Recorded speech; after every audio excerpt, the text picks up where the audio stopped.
오늘 아침에 가장 뜨겁게 달아오르고 네. 있는 뉴스가 남경필 경기지사의 아들이 긴급 체포가 됩니다. 마약 투약 혐의다. 그것도 길거리에서. 네, 저도 이 뉴스를 보고 깜짝 놀랐는데요.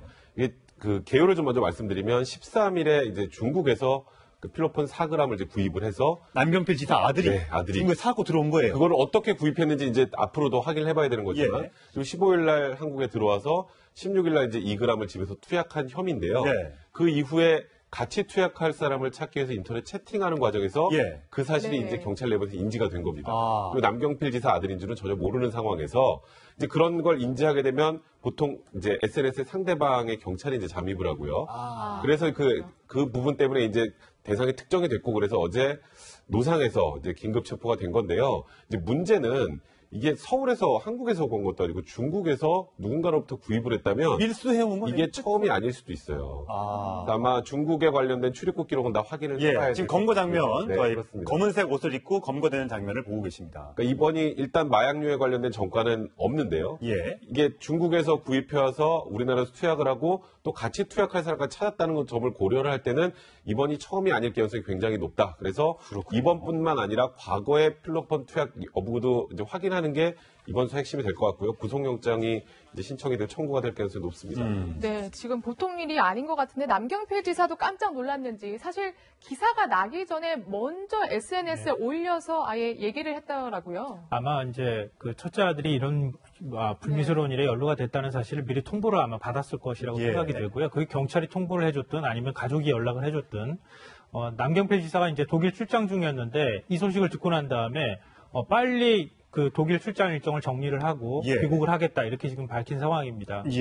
과거에도 이제 그 첫째 아들이 군복무 중에 이제 구타 사건이라든가 성추행 사건에 연루가 된 적이 있어서 그랬죠. 그때 굉장히 큰 곤욕을 치렀거든요. 그때 징역 8개월에 군사법정에서 집행유예 2년을 받아서 지난해 9월에 유예가 풀렸다고 합니다. 네, 맞습니다. 그러니까 당시에 이제 후임병을 폭행을 했다 이제 이런 얘기가 나왔는데 그때가 마침 또 선거 기간 중이었어요. 그러니까 후보직을 사퇴해야 되는 것 아니냐 이런 얘기까지 당시에 얘기를 들 정도로 굉장히 큰 곤욕을 치렀는데 이번에 지금 또 바른정당이 이해원 대표가 지금 금품수수 혐의로 바른정당이 굉장히 좀 곤란한 상황에 처해 있는데 이 문제가 터졌고 그렇네요, 정말. 지금 정치권이 전부 내년 지방선거에 모든 정치 일정을 맞춰서 지금 초점이 이루어지고 있는 상황인데 남경필 지사가 다시 선거에 도전하느냐 여부가 아주 초미의 관심사거든요. 근데 이 문제가 터지고 나니까 남 지사도 굉장히 곤란한 상황에 처해 있고 바른정당도 아마 굉장히 곤란할 것 같습니다. 남경필 지사가 스스로 SNS에서 밝혔던 것처럼 과거에, 그러니까 2014년에도 아들이 이제 후임병을 폭행해 실형을 선고받게 되자 심경을 이렇게 사과의 말을 한 적이 있습니다. 들어보시겠습니다. 잘못을 저지른 아들을 대신해 회초리를 맞는 심정으로 이 자리에 섰습니다.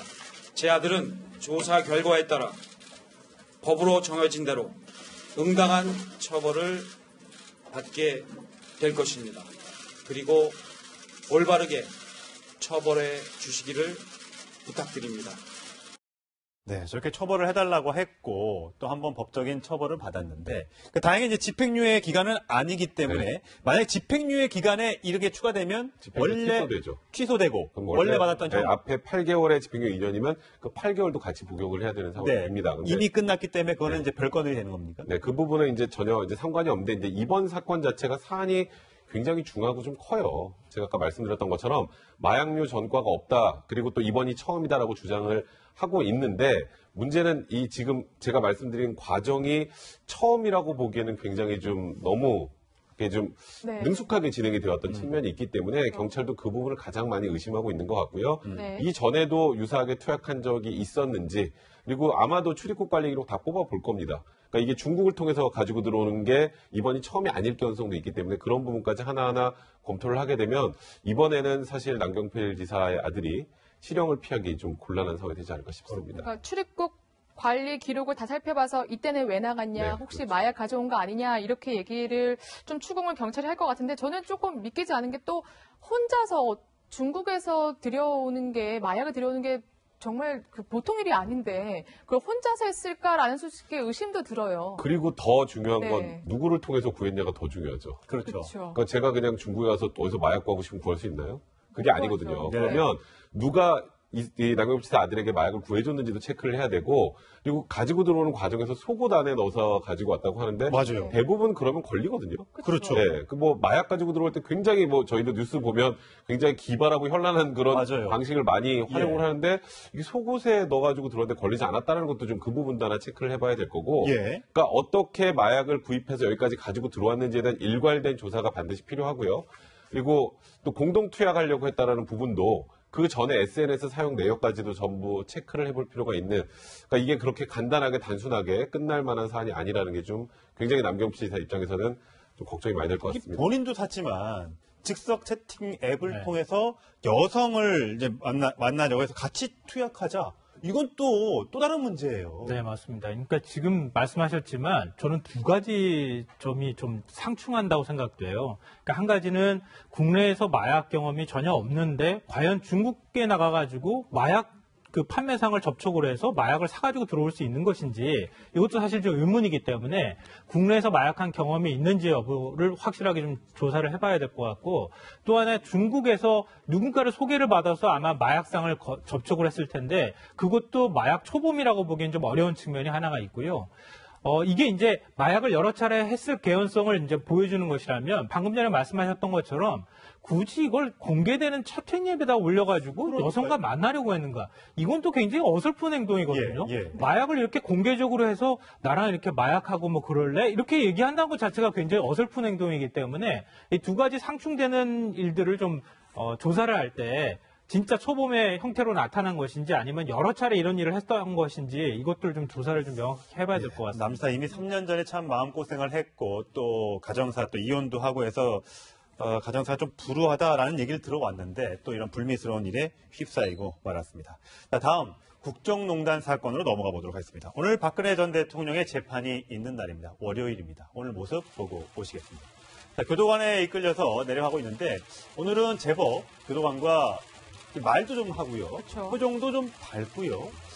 그동안 지난주에는 이렇게 손을 이렇게 딱 허리 만지면서 조금 불편한 표정을 지었는데 오늘 가장 많이 얘기를 해요. 그러니까 건강이 많이 좀 회복이 된 것인지 아니면 이제 재판 과정이 이제는 조금 적응이 좀 많이 된 건지는 모르겠습니다만 오늘은 말씀하셨던 것처럼 표정도 굉장히 좀 밝고 예. 교도관하고 얘기도 많이 했는데 사실 오늘은 굉장히 의미가 좀 큰 날이죠. 네. 예. 오늘 그 문고리 3인방이라고 할 수 있는 그 중에 한 명 정호성 비서관이 증인으로 나오는 날이었기 예. 때문인데요.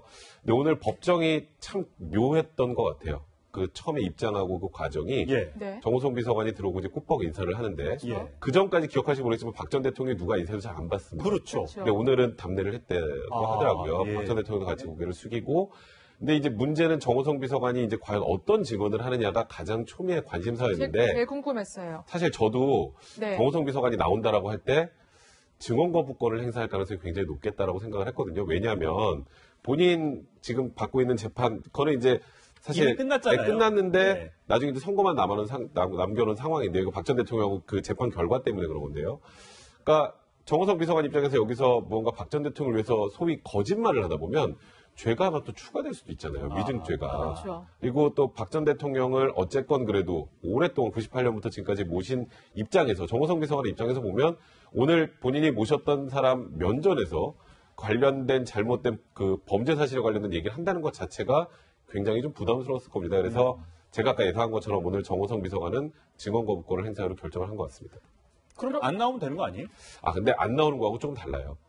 그러니까 증인이 나오지 않으면 강제로 나오게 할 수 있는 방법들도 있잖아요. 예. 근데 나와서 증언을 거부하는 건 그냥 헌법상 권리이기 때문에 나와서 거부하는 게 훨씬 이제 정호성 비서관 입장에서 모양새가 훨씬 좋습니다. 그렇군요. 이게 박근혜 전 대통령 참 문고리 3인방 참 아꼈습니다. 벌써 18년 동안 정호성 비서관은 박근혜 전 대통령을 모셔왔고 또 앞으로도 계속 모시겠다라는 얘기를 한 적이 있습니다.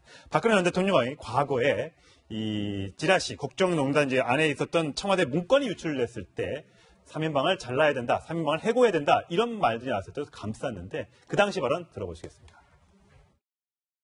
비서관은 교체할 그런 이유가 없다고 생각을 합니다.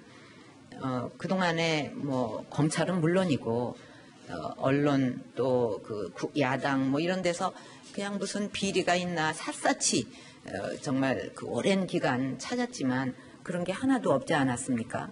의혹을 받았다는 이유로 내치거나 그만두게 한다면 누가 제 옆에서 일을 할 수 있겠습니까?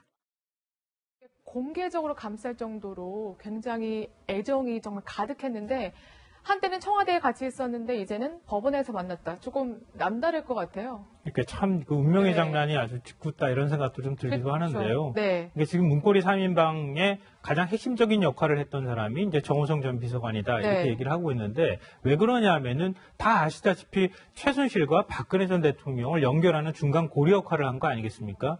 그 사이에 이제 청와대 기밀 문건들을 최순실 씨한테 전해주고 최순실 씨로부터 다시 또 지시를 받아서 박근혜 전 대통령한테 얘기를 전달해주는 역할을 했다. 그래서 지금 결국 구속된 처지까지 됐는데 방금 전에 이제 박근혜 전 대통령이 이른바 이제 정윤회 문건 파동이 터졌을 때 그때 문고리 3인방을 옹호하는 듯한 발언을 했잖아요. 네.